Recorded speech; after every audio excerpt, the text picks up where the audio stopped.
Shalom,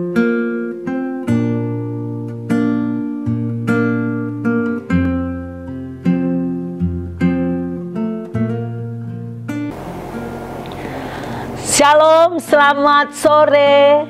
Kita jumpa lagi dalam acara Renungan Senja dari CBM Channel Christ Bride Ministry Jakarta, Indonesia, dengan saya Pendeta Deborah Dumasi Sianipar Tambunan, yang akan didampingi oleh hambanya Evangelis Lydia Santoso. Shalom. Saudaraku, kita tahu bahwa Renungan Senja ini dibuat adalah untuk membahas kembali khotbah yang dikhotbahkan hari Minggu, memperjelas kembali sehingga jemaat tidak asal dengar tapi bisa merenungkan.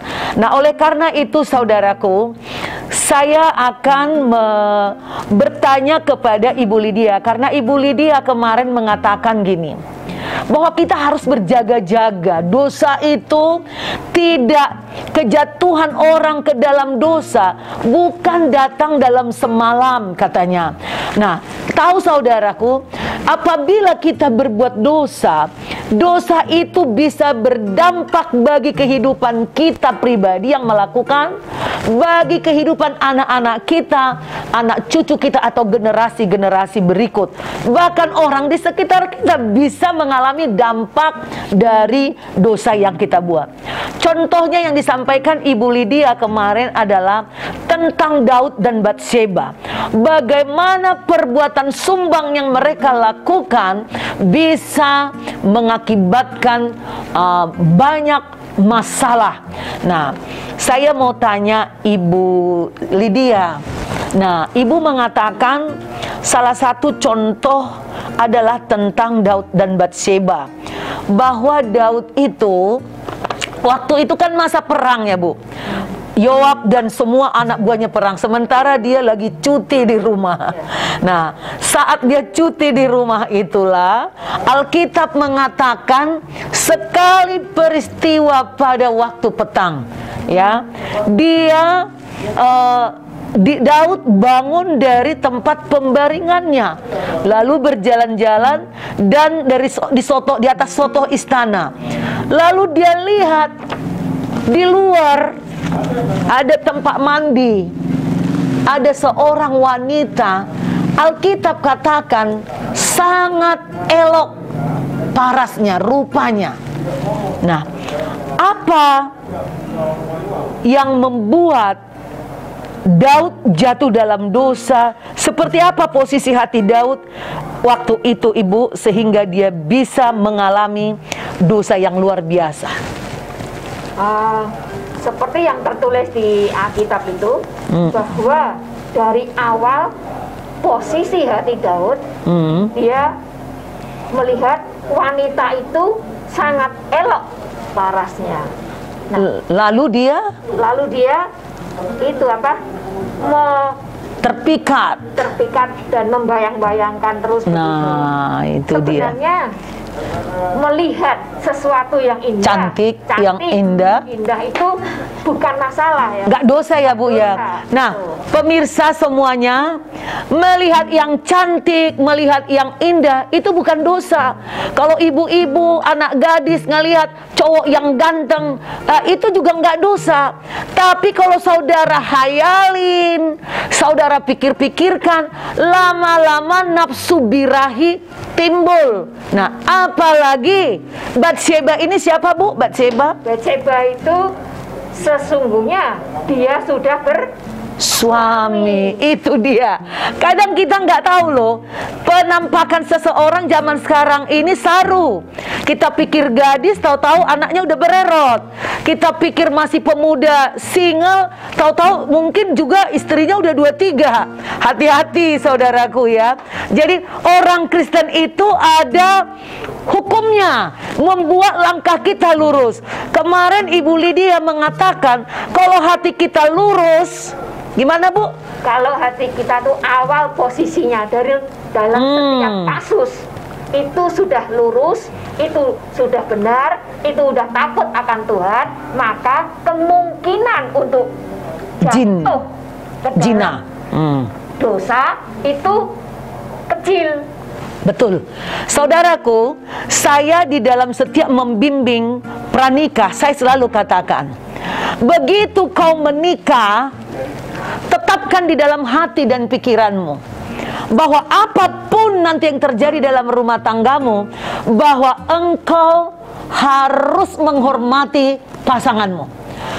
Kaya atau miskin, sakit atau susah, sakit atau sehat, gendut atau gendut seperti saya atau kurus, pokoknya tidak ada lagi, harus dibuang itu. Jadi sekalipun kalau saudara sudah punya prinsip yang benar dan lurus gitu ya Bu ya, biarpun ngelihat wanita cantik atau tergila-gila bahkan mengejar, saudara tidak akan jatuh ke dalam dosa.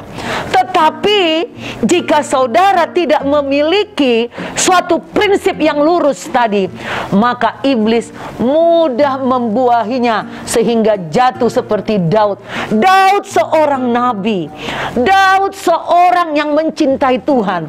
Jadi jangan saudara berpikir, oh saya hamba Tuhan, saya pekerja Tuhan, saya rajin baca Alkitab, saya rajin doa, saya rajin pelayanan, saya tidak mungkin jatuh ke dalam zina. Gak bisa saudara katakan seperti itu. Daud adalah seorang nabi. Yang perlu adalah kamu memiliki prinsip yang kudus, prinsip yang lurus, prinsip yang suci, hati yang suci, sehingga saudara juga di dalam hubungan dengan Tuhan, saudara mampu meninggalkan, menepis godaan-godaan, meninggalkan godaan-godaan itu. Ya Bu ya. Nah, kemudian Bu, akibat Daud dan Batseba berzina, berselingkuh, dosa lain juga turut datang lagi ya Bu ya. Yaitu di mana Daud malah mengakali supaya Uria ketika pulang dari perang disuruh tidur sama istrinya, supaya terkelabui bahwa istrinya hamil, supaya seakan-akan itu hamil dengan Uria bukan dengan Daud. Jadi biasanya hati yang tidak lurus ini akan terus dibumbui, dibuahi oleh iblis ya Bu ya, supaya dia berbuat dosa lagi, berbuat dosa lagi. Tapi hebatnya Bu, ini Daud ya, kenapa Daud ini tidak dilindungi Tuhan aja, misalnya ditegur Tuhan dan tidak diingatkan aja dari awal, padahal dia seorang yang berkenan di mata Tuhan loh ya. Nah, jadi si Daud harus melewati supaya ada pelajaran buat kita semua yang ada jemaat Tuhan ini. Jadi jangan lagi kita berselingkuh. Kita sudah cukup melihat apa yang diperbuat Daud. Akibatnya apa? Anak yang dikandung oleh Batseba sesudah lahir, apa yang terjadi Bu? Dikatakan konsekuensi yang harus Daud itu bayar, yang harus dijalani adalah anak yang dari Batseba dengan Daud itu akan mati. Wow. Akhirnya habis. Yang seharusnya menjadi berkat menjadi kutuk. Bukan hanya itu saudaraku, dosa lain timbul lagi di hati Daud. Daud bersiasat menyuruh Yoab menempatkan Uria di barisan paling depan supaya dia mati dibunuh oleh musuh, dan dia memang mati terbunuh. Tapi konsekuensinya apa Bu? Konsekuensinya tadi yang sudah kita pedang di depan gitu ya.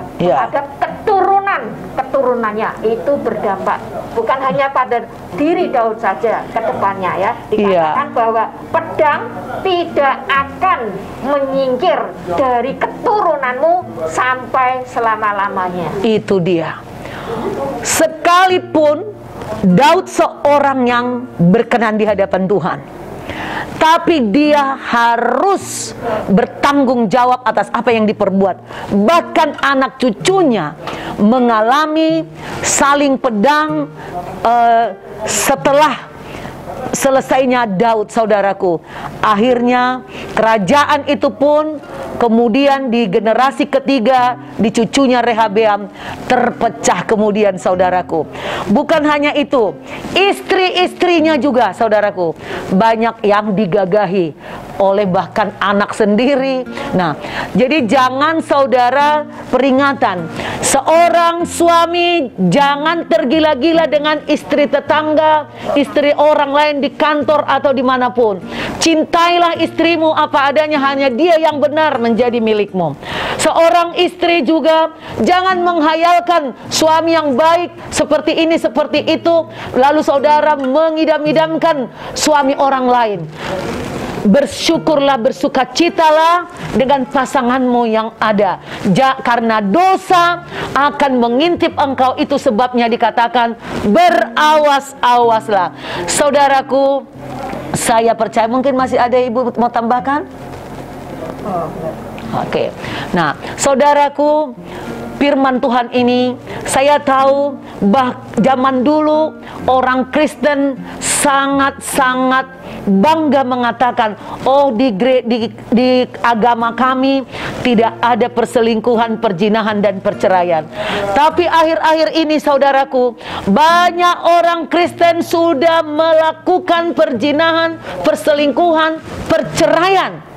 Karena mereka tidak takut Tuhan, karena mereka mengikuti keinginan daging, keinginan mata, nafsu birahi. Oleh karena itu, takutlah akan Tuhan, saudaraku. Hormatilah kekudusan rumah tanggamu, kasihilah anak-anakmu dan generasimu, dan takutlah akan Tuhan, supaya engkau bisa menerima janji Tuhan secara utuh di dalam kehidupanmu.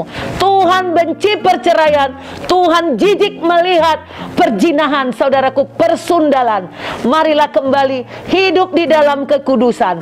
Jika saudara merasa terberkati dengan firman Tuhan dalam acara renungan senja ini, saudaraku, silakan saudara like, saudara tonton di YouTube, saudara subscribe bagi yang belum, dan share ke banyak orang. Saudara boleh komen supaya nanti kita bisa jawab komen-komen yang saudara sampaikan. Sampai jumpa di acara renungan senja besok. Saat ini, saudaraku, kita hanya membuat acara renungan senja 3 kali dalam seminggu, yaitu Selasa, Rabu, dan Kamis. Sampai jumpa besok dalam acara renungan senja. Tuhan Yesus memberkati saudara. God bless you.